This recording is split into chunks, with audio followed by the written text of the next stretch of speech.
प्रधानमंत्री नरेंद्र मोदी के द्वारा 2020 में राष्ट्रीय गोकुल मिशन के तहत लैब का निर्माण किया गया था पटना वेटनरी यूनिवर्सिटी में। और इस लैब में ईटीटी टेक्निक द्वारा जो है भ्रूण प्रत्यारोपण द्वारा जो है 2 बछड़े और 1 बाछी जो है वो उसका जो है वो कहीं ना कहीं किया गया है गाय के द्वारा। और हमारे साथ जो है हमारे यहाँ एक्सपर्ट हैं जो बता रहे हैं कि ये पहली बार बिहार में ऐसी पहली बार हुआ है कि पशु में भी ईटीटी विधि द्वारा जो है भ्रूण प्रत्यारोपण किया गया। सर, ये बिहार में पहली बार किया गया है, क्या है ये ईटीटी विधि? बिहार में बिल्कुल पहली बार किया गया है। और ईटीटी जो है विधि, ये राष्ट्रीय गोकुल मिशन के तहत, जैसा आपने भी बताया, इसके तहत इसकी वित्त प्रदत्त है। अब इसमें सबसे खास चीज क्या है कि जैसे किसी भी जानवर को अगर जो हाई जेनेटिक मटेरियल वाली जानवर है जिसकी जीन्स बहुत अच्छी हैं, तो उसको हम चाहे तो एक जगह से, मतलब एक एनिमल से एक बार में कई बच्चे ले सकते हैं। तो ये सबसे अच्छा तरीका है, ईटीटी के थ्रू हम लोग ये कर सकते हैं। दूसरा इसका एक आईवीएफ फैक्टर है। तो हम लोग चूंकि अभी ईटीटी पे चल रहे हैं, आईवीएफ पे बहुत जल्दी हम लोग फोकस करेंगे। तो अभी के समय में अगर वर्तमान समय में कहा जाए तो 2 बाछा और 1 बाछी ये ईटीटी की विधि से निकाला गया है। क्या बेनिफिट होगा इस? सबसे बढ़िया जो और इसका जो सही तरीका है, ईटीटी अगर सही तरीके से होती है, प्रोटोकॉल सारा सही रहता है, तो इससे जो बहुत अच्छे किस्म की जो देसी नस्ल है, तो देसी नस्ल की एक गाय से एक बार में अगर मान लीजिए कि हमने 6 भ्रूण हासिल किया और अगर तैयार 6 रेसिपिएंट एनिमल है और उसमें अगर हमने इसको ट्रांसफर कर दिया, तो सोच सकते हैं कि एक हाई जेनेटिक मटेरियल देसी नस्ल के गाय से सेम टाइम में हम लोग 6 बछड़े, अलग अलग बछड़े एक समय में ले सकते हैं। तो ये समझिए कि हाई जेनेटिक मटेरियल चीजों की मतलब एक तरह से क्या बोलिए बढ़ोतरी होगी। किसानों को क्या फायदा होगा? ये सवाल आपका बड़ा अच्छा है। किसानों को इसका सीधा लाभ मिलेगा, क्योंकि अभी क्या है, हम लोग जैसे कहते हैं ना कि विदेशी नस्ल की गाय ज्यादा दूध देती है, ठीक है, बहुत सारी चीजों से हम लोग देसी और विदेशी नस्ल के गायों का मतलब खंडन करते हैं। लेकिन सबसे जैसे देख रहे हैं कि केंद्रीय जो भी मंत्रालय है, वहां से भी हम लोगों को जोर दिया जा रहा है कि आप देसी नस्ल के पशुओं को के उत्थान में काम कीजिए। तो सबसे अच्छा देसी नस्ल के मतलब पशुओं में क्या चीज है? एक तो बीमारी से कम है, उनका बीमारी ग्रसित नहीं होते हैं जल्दी, दूध कम है, लेकिन जो भी है वो दूध की जो क्वालिटी होती है वो काफी अच्छी होती है विदेशी नस्ल से। तो इन सारी चीजों को लेके तो अब इसमें है कि देसी नस्लों का सही चुनाव सबसे ज्यादा जरूरी है। तो इसलिए हम कोशिश करते हैं कि जो ज्यादा दूध देने वाली गाय है, जिनमें बीमारी होने के चांसेस जो है बहुत ज्यादा कम हो, तो वैसे गायों को लेके हम उनको तैयार करते हैं ईटीटी के विधि से, जो बहुत ही सिंपल विधि है। लेकिन फिलहाल हम यहाँ स्टैंडर्डाइज कर रहे हैं अपने यहाँ फार्म में। अब एक बार जब विधि से निकल गई, भ्रूण निकली, तो मान लीजिए कि औसतन 6 से 12 भ्रूण कहते हैं औसतन निकल जाती है। तो अगर हम वो समझे कि 12 भ्रूण अगर सही भ्रूण है, बिल्कुल मोरुला बेस्ड है, ब्लास्टोसिस्ट पे है, तो उसको अगर हम कहीं और दूसरे अच्छे नस्ल किसी तरह के भी एनिमल में, मतलब जैसे साहीवाल का लिया हमने, क्रॉसब्रीड में डाल दिया, तो क्रॉसब्रीड से जो बच्चा निकला वो साहीवाल का ही है। तो अब इससे समझ सकते हैं कि अच्छे देसी नस्ल के जो भ्रूण है वो किसी भी गाय में दे दिया जाए जो रिप्रोडक्टिव तैयार हो, रिप्रोडक्शन के लिए उनका जो अंग है वो सारा ठीक हो। तो उसके बाद हम लोग 12 मान लीजिए कि अच्छे नस्ल के साहीवाल बछड़े ले सकते हैं। अब इससे फायदा क्या होगा कि किसान जो है उनके पास एक अच्छी मतलब संख्या में देसी नस्ल की गायें रहेंगी और दूध, बीमारी, ये सब जो भी है उनके मन पसंद से होंगी। तो मतलब बचाव काफी बढ़िया रहेगा। बिल्कुल, देखिए देसी नस्ल की गायों को बढ़ावा देने के लिए और खासतौर पे किसानों की आमदनी को दुगुना करने के लिए केंद्र सरकार ने गोकुल मिशन के तहत जो ईटीटी विधि का याद करवाया है। और हमें लगता है कि ये भ्रूण प्रत्यारोपण विधि से जिस तरह से गायों के देसी नस्ल में सुधार हो रहा है, इससे आने वाले समय में किसानों को काफी फायदा होने वाला है। कैमरामैन राजू के साथ अवनीश कुमार, कशिश न्यूज, पटना। धनबाद पुलिस के लाख कोशिशों के बाद भी बाघमारा में अवैध कोयला थमने का नाम नहीं ले रहा है। बता दूं कि कल अवैध लोहा से लदा हुआ पिकअप वैन भगत सिंह चौक में गिरा और पुलिस हाथ मलते रह गई। आज अहले सुबह सीआईएसएफ की टीम ने मेहताडी कतरास थाना क्षेत्र अंतर्गत खदान झाड़ी नुमा खदान में भारी मात्रा में अवैध कोयला को जब्त किया है। साथ में एक लोडेड ट्रक भी जब्त किया है। आप मेरे पीछे देख सकते हैं कि अभी भी सैकड़ों बोरा अवैध कोयला पड़ा हुआ है। बता दूं कि कल ही धनबाद डीसी, एसएसपी, बीसीसीएल के आला अधिकारियों का बैठक हुई, जिसमें निर्णय लिया गया था कि अनलीगल माइनिंग किसी कीमत पे चलने नहीं दिया जाएगा। इसको लेकर आज सीआईएसएफ की टीम ने अहले सुबह छापेमारी करके सभी की पोल खोल के रख दी। बताते चले कि कतरास थाना क्षेत्र में आए दिन अवैध कोयला का कारोबार थमने का नाम नहीं ले रहा है, जिसका जीता जागता सबूत आपको देखने को मिल जाएगा। इसको देखने के बाद साफ जाहिर होता है कि लाख कोशिशों के बाद भी जिला प्रशासन या उपायुक्त को निर्देश को स्थानीय थाना पालन नहीं करती है। कल से लेकर आज तक अवैध कारोबार का भंडाफोड़ लगातार चला आ रहा है, लेकिन स्थानीय पुलिस कान में जू नहीं रेंग रही है। अब देखना यह होगा कि क्या जिला प्रशासन इस अवैध कारोबार पर रोक लगाती है या फिर उसी तरह स्थानीय पुलिस के मिली भगत से करोड़ों का चूना लगने में साकार होगी। सूबे बिहार में निश्चित तौर पर कहा जा सकता है कि अपराध अब चरम पर है। इसकी हकीकत तब सामने आई जब बरमपुर थाना इलाके में एक अपहरण का मामला दर्ज होता है। 48 घंटे से लेकर 72 घंटे तक पुलिस की इस कदर शिथिलता रहती है कि अंततः दुखद घटना सामने आती है और नदी के एक किनारे एक मोटरसाइकिल मिलती है, दूसरे किनारे पे 100 बरामद किया जाता है। गमगीन माहौल है। लगातार लोग यहाँ आप देख सकते हैं जो पहुँचे हुए हैं। इनके द्वारा घटना की सूचना रात को 2 बजे दी जाती है। दूसरे दिन प्राथमिकी दर्ज करती है बरमपुर थाना की पुलिस।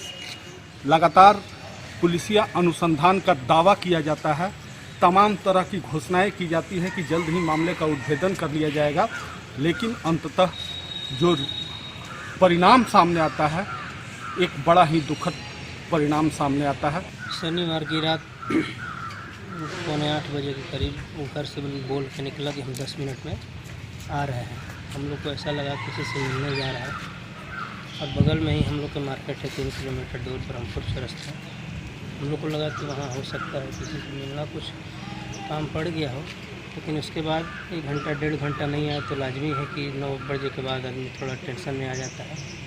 जैसे ही टाइम बढ़ता गया 9:30 10 साढ़े 10 बज गया तो हम लोग अपने से खुद 2-4 आदमी मेरे घर के बाइक लेके निकले खोजने, फिर भी कहीं कुछ पता नहीं चला। तो हम लोग थाना में भी उसको इसकी सूचना दिए। अगले दिन थाना में FIR भी हुआ, लेकिन पुलिस छानबीन करती रही, कुछ सुराग नहीं मिला। आज सुबह में पता चला हम लोगों को कि नदी में बॉडी मिला है। इसमें तो हम बोलेंगे कि पुलिस को और उचित ये करना चाहिए। एक्चुअली मेरे क्षेत्र का ही मामला है, घर से 4-5 किलोमीटर दूर का, तो लेकिन पुलिस अपने स्तर से इसको पता करे, उसका दायित्व है, कौन है क्या है। हम लोग अभी कुछ बोलने में असमर्थ हैं, लेकिन क्षेत्र का मामला है तो छिपा हुआ तो नहीं रहेगा। यदि उसी समय मामला दर्ज हो जाता है और पुलिस यदि हम लोग के बात पर थोड़ा जहाँ संदेह था वहाँ यदि पुलिस दौड़ लगाती तो हो सकता था कि कुछ बात बन जाए। दूसरे दिन हम लोग आकर के जो है अपना आए तो दूसरे दिन जो है 12 बजे 1 बजे लग गया। वो 12 बजे 1 बजे मैंने प्राथमिकी दर्ज होती है। थोड़ा इस पर हमको अफसोस है, इतना बड़ा घटना घटा और जो है 12-1 बजे जो है करीब में जो है प्राथमिकी दर्ज हुआ। पुलिस के इन्वेस्टिगेशन को तो पुलिस के इन्वेस्टिगेशन को हम यहाँ पर जो है थोड़ा हम जरूर मानते हैं, लापरवाही मानते हैं कि लापरवाही हुई है। अपहरण और हत्या के मामले के बाद जो सामने मामला आया है उसके बाद यहाँ पोस्टमार्टम हाउस में पहुँचे हुए हैं कांग्रेस नेता प्रभुदत्त ओझा के पुत्र की जिस तरह से 100 बरामदगी हुई है। उसके बाद हमारे साथ हैं बक्सर के सदर विधायक, पूरा मामला जानते हैं। सर देखिए, ये बहुत दुखद घटना है और इस घटना की जितनी निंदा की जाए वो कम होगी। हमने कल प्रेस वार्ता में और इलेक्ट्रॉनिक मीडिया के प्रेस वार्ता में मैंने इस बात को उजागर किया था कि ये बिहार सरकार में अपराधी निरंकुश और बेलगाम हो चुके हैं और सरकार का जो तानाशाह रवैया है वो बिहार की जनता के हित में नहीं है। अपहरण वास्तविकता में एक उद्योग के रूप में हमारे बिहार में पुनः फिर पनपने लगा है और जंगल राज की व्यवस्था बिहार में स्थापित हो चुकी है, इसमें कतई दो मत नहीं है। और मैं विधि व्यवस्था और प्रशासन से सख्त लहजे में मांग करता हूं, 24 घंटे के अंदर अपराधियों को अगर गिरफ्तार नहीं किया जाता है तो हो सकता है कि ये एक आंदोलन का रूप ले लेगा। निश्चित तौर पर जिस तरह से सदर विधायक ने अभी कहा और चेतावनी भरे लहजे में कहा कि 24 घंटे में अगर गिरफ्तारी नहीं होगी तो कांग्रेस एक बड़ा आंदोलन का रूप ले सकती है।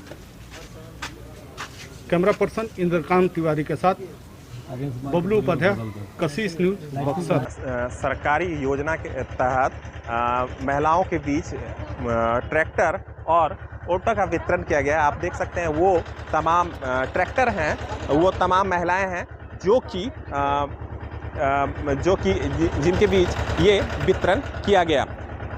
ये कितना कारगर साबित होगा महिलाओं के लिए हम जानेंगे। ये ग्रुप के माध्यम से मिला है आप लोगों को? हाँ। अच्छा, तो इसका उपयोग आप लोग कहाँ करेंगे? खेत में। खेत में? हाँ। तो आप लोग चलाने जानती हैं? जानते हैं। चलाने जानती हैं, तो खुद से चलाएंगी? हाँ। और ये करेंगी? हाँ। तो पहले आप लोग जैसे कि मान लीजिए अगर ट्रैक्टर नहीं था तो आप लोगों को परेशानी होती होगी खेती करने में? बहुत परेशानी होती है। तो आपका क्या नाम है ग्रुप का? हम लोग का ग्रुप का नाम है सूरजमुखी आजीविका सखी मंडल। ये ग्रुप की महिलाएं थी जो कि बताती हैं कि ट्रैक्टर दिया गया वो खुद से चलाएंगी और पहले ट्रैक्टर नहीं होने के कारण इन लोगों को परेशानी होता था खेती करने में। ऐसे में ट्रैक्टर मिल गया तो कहीं ना कहीं उन लोगों को उपयोग होगा। कुणाल शांतनु, कशिश न्यूज, दुमका।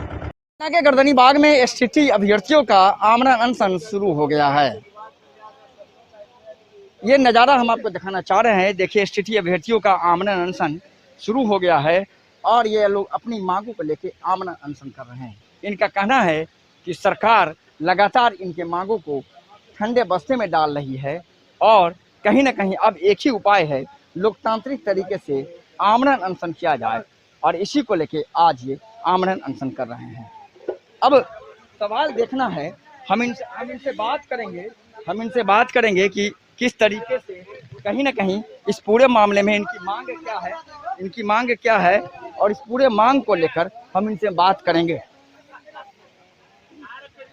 बताइए, आप महिला हैं और आपको यहाँ अनशन देने की जरूरत क्या पड़ी है?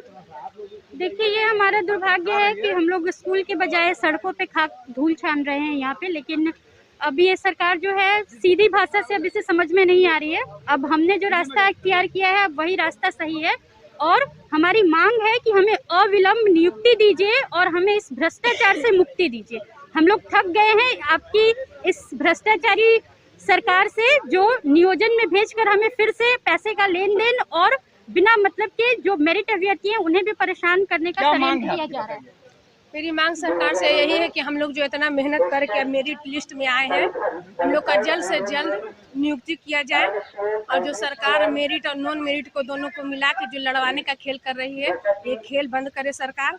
हम लोग का जो हक है चलेगा जी, ये विरोध चलेगा। ये विरोध जब तक हम लोग को अपना न्याय नहीं मिलेगा, जब तक हम लोग जब तक न्याय नहीं मिलेगा ये विरोध चलेगा। महिलाएं सड़क पर हैं, महिलाएं अनशन पर हैं, ये अपने आप में बड़ा सवाल है। और कहीं ना कहीं इन लोगों ने सरकार पर वादा खिलाफी का आरोप लगाया है और एसटीटी 2019 की ये लोग क्वालिफाई अभ्यर्थी हैं।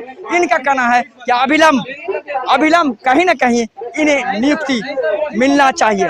सवाल बहुत सीधा है, कहीं ना कहीं इस पूरे मामले में इन लोगों का कहना है कि इन लोगों की नियुक्ति की जाए और नियुक्ति की मांग को लेकर ये लोग आज गर्दनी बाग में आमरण अनशन पर बैठ गए हैं।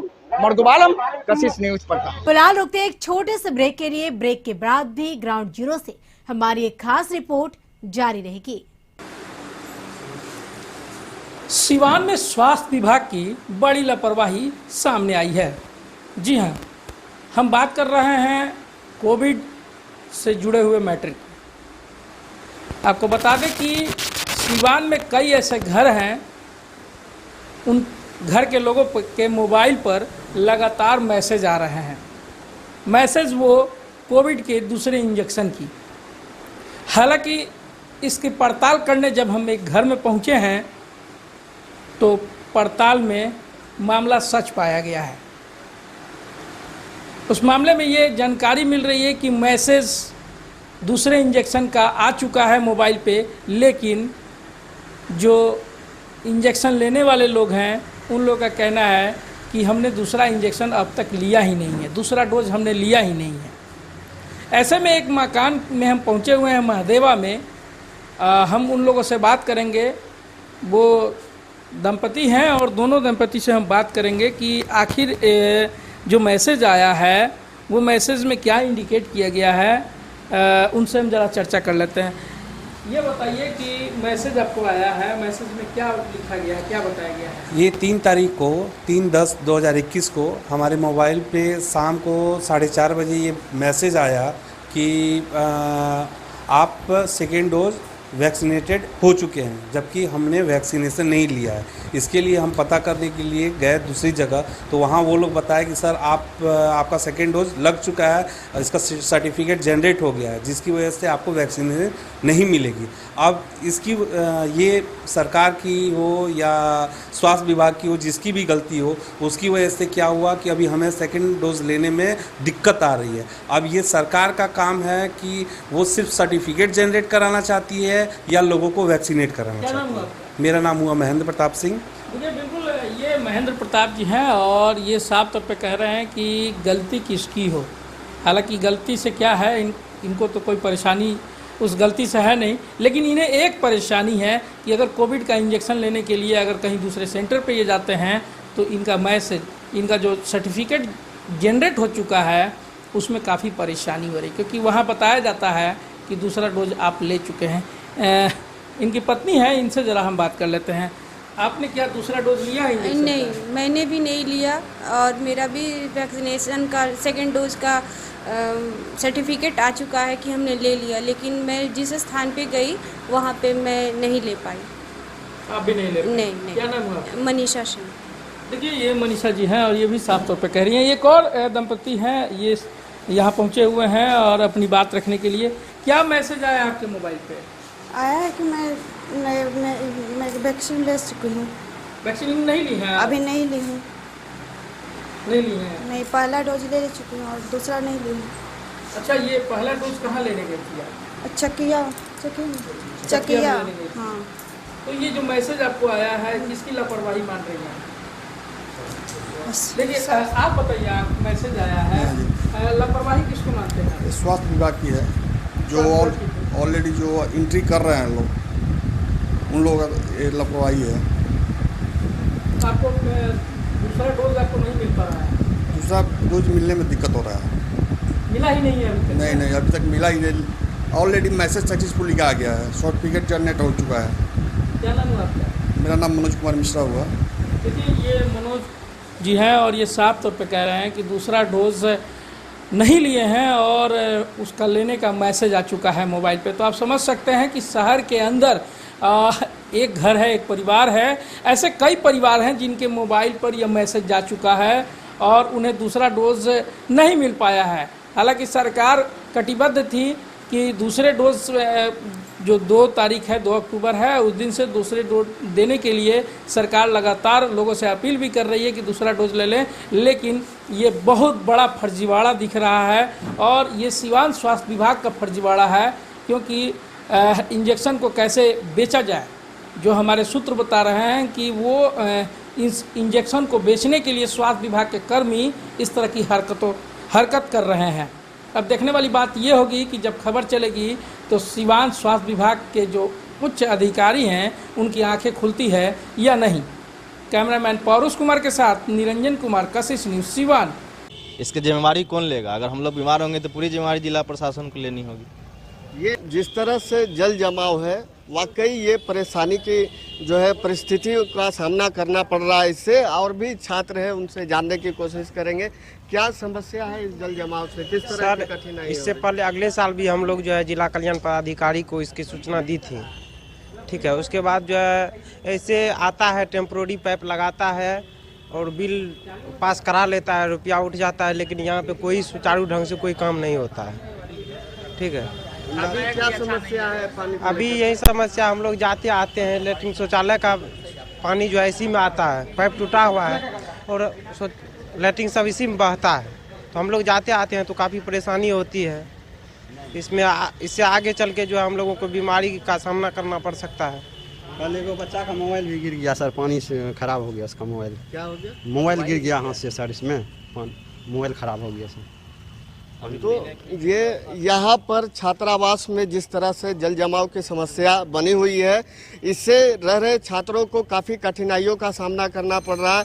उनके लिए पीने की पानी की भी व्यवस्था नहीं है और कई मतलब कि क्या है कि किसी मतलब कि अन्य परेशानियों का सामना करके यहाँ रह रहे हैं और उन्हें अब भयानक संक्रमण फैलने का भी खतरा सताने लगा है। इनका कहना है कि हमने इस मामले से यहाँ के स्थानीय प्रशासन को अवगत कराया है, बावजूद इसमें किसी तरह की अब तक कोई संज्ञान नहीं ली गई है और न ही यहाँ किसी तरह की जो है पाउडर का या ब्लीचिंग पाउडर का या अन्य किसी तरह की कोई प्रयास की गई हो या छिड़काव की गई हो। लेकिन जिस तरह से यहाँ पे जल जमाव की स्थिति बनी हुई है, इससे भयानक संक्रमण फैलने का खतरा सताने लगा है यहाँ के छात्रों को और उसको लेकर के चिंतित भी है। शौकत अली, कशिश न्यूज़, सहरसा। राज्य के तीसरे और सुपौल जिले के दूसरे चरण का चुनाव छातापुर प्रखंड में होना है, जिसको लेकर प्रशासन द्वारा व्यापक तैयारियां की गई हैं। मैं आपको बता दूं कि यहाँ छातापुर प्रखंड में 23 पंचायत आता है, बड़ा प्रखंड है, लिहाजा तैयारियां भी उसी हिसाब से की गई है। प्रशासन पूरी तरह से मुस्तैद है और निष्पक्ष शांतिपूर्ण चुनाव कराने को लेकर जिला प्रशासन खुद यहाँ की मॉनिटरिंग कर रहे हैं और यहाँ का जायजा ले रहे हैं। मैं आपको तस्वीर दिखा रहा हूँ प्रखंड कार्यालय परिसर की। हालांकि इस दौरान कोरोना गाइडलाइन का कितना पालन हो रहा है या होने की कवायद चल रही है, ये तस्वीर में आप देख सकते हैं। लेकिन इतना स्पष्ट है कि जिस तरह से भीड़ है यहाँ पर लगी हुई, उस भीड़ को लेकर यही कहा जा सकता है कि कोरोना गाइडलाइन की धज्जियाँ उड़ाई जा रही हैं। ये बाज़ार है, प्रखंड कार्यालय के सामने ही ये बाज़ार है, जहाँ अनेकानेक वाहन खड़े हैं सड़क पर और तस्वीर में आप देख सकते हैं कि किस तरह से लोगों का जमावड़ा लगा हुआ है। ख़ास बात यह है कि आज चूँकि यहाँ पर काफ़ी संख्या में प्रतिनिधि के जो कर्मी होते हैं वो लोग पहुँचे हैं और कागजात बनाना रहता है, कई तरह की बातें रहती है, जिसको लेकर अभ्यर्थी के जो लोग हैं वो आते हैं प्रखंड कार्यालय और यहाँ से कागजात बनाते हैं। 8 तारीख को चुनाव होना है, लिहाजा इसके लिए व्यापक रूप से तैयारी तो की ही गई है। और यहाँ पास ही हाई स्कूल है, सुरपत सिंह हाई स्कूल, जहाँ पर ईवीएम और जो बैलेट बॉक्स है वहाँ से डिस्पैच किया जाएगा। जो कर्मी हैं उन्हें डिस्पैच किया जाएगा जो मतदान केंद्र है वहाँ के लिए, गंतव्य स्थान के लिए। सबसे बड़ी बात है कि ये जो भीड़ हम आपको दिखा रहे हैं, दिखाने की वजह यह है कि चूँकि कोरोना गाइडलाइन को लेकर प्रशासन से लेकर और स्थानीय लोग कितने सतर्क है, इस तस्वीर के माध्यम से आप देख सकते हैं। 8 तारीख को चुनाव होना है, 6 तारीख को शाम में प्रचार प्रसार का दौर जो है वो ख़त्म हो जाएगा, पूरी तरह से इलाका शांत हो जाएगा। सबसे बड़ी बात है कि जो अभ्यर्थी है यहाँ पर कुल 2801 उम्मीदवार नामांकन दिया है सभी पदों को का कुल जो उम्मीदवार है उसकी संख्या 2801 है। 2801 उम्मीदवार यहाँ पर खड़े हैं, जिनके भाग का फैसला होना है। 8 तारीख को मतदाता जो है वोटिंग करेंगे और इसके लिए तमाम जो उम्मीदवार है सुदूर देहातों में प्रचार प्रसार अभियान में सारी ताकत झोंक दिया है।